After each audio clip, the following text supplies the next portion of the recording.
This used to be the Mahikeng Child and Youth Center. More than 50 vulnerable children were moved here from Mahikeng many years ago.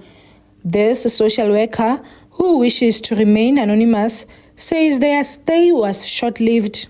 We relocated from Mahikeng Children's Home in the year 2000 after it was said that the children's home at Mahikeng is not of a good standard for children to occupy. Another reason was that we were very far from many community resources, so a lot of things we couldn't access for the children. We moved to Park City Flats, a building that was bought with government money solely for the inhabitation of children in need of care and protection. We stayed in Park City Flats for 3 years. According to the social worker, the children were moved at the time because the building was allegedly deemed to be of high standard to house an orphanage.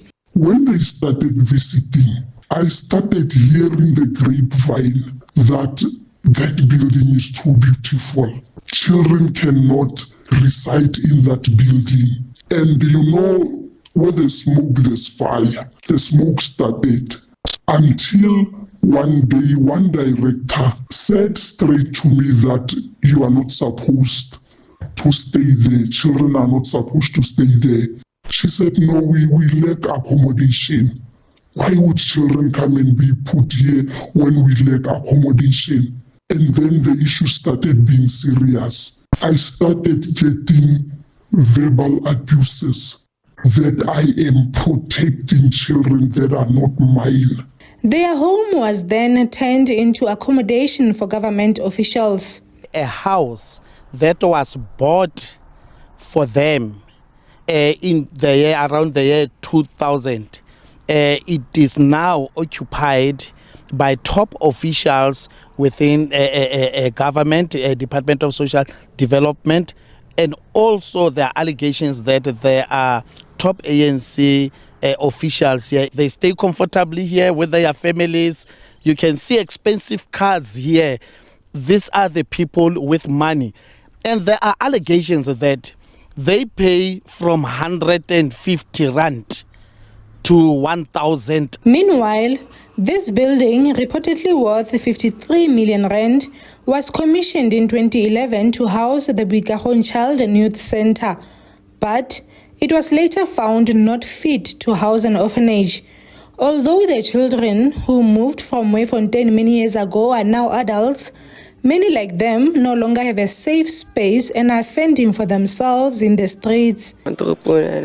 Here in town, we get money by helping people to carry their belongings to where they are going. Girls are selling themselves so that they are able to buy food and toiletries. Some homeless young people say they are willing to change their lives if given a chance to do so. My talent is to do chairs and tables so that I can sell them to people who want them. And if I stay at a safe place, I will be able to do them. Molusankwe says some of them are exposed to abuse. They are subjected to abuse, to rape, to violence. Some now even have children now. And there's a hotel around where these kids roam. And there are security officers who inform me that some older men pick up these girls, put them in that guest house and use them sexually. The Provincial Department of Public Works has confirmed that the Department of Social Development voluntarily handed back the building. Park City initially was given to social development to utilize it for whatever purpose, but particularly for purposes that falls within their responsibilities. So at another point, then they no longer use the building. They return the building to us in terms of the PFMA. I think it's section 42. They return it to ourselves, report it, and then we repurposed that building for purpose of revenue. The department further confirmed that the building is indeed occupied by government officials, but refuted claims that they are not paying rent. In terms of our accommodation and tenanting, we have and rental payment, we have two categories of government officials. It's those that are ranging from level 1 to 12, and they have their own rental. And their rental, it's between 2,500 to 2,600, I'm not sure. But we paying the rental is docked from their salaries, which is your persal.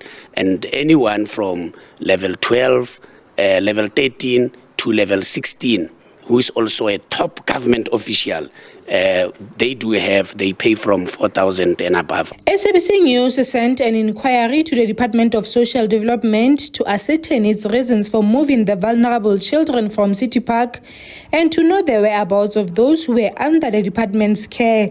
However, written questions and a request to speak to the Northwest MEC of Social Development, Susan Danki, were ignored. Tebogo Phakedi, SABC News, Mahikeng.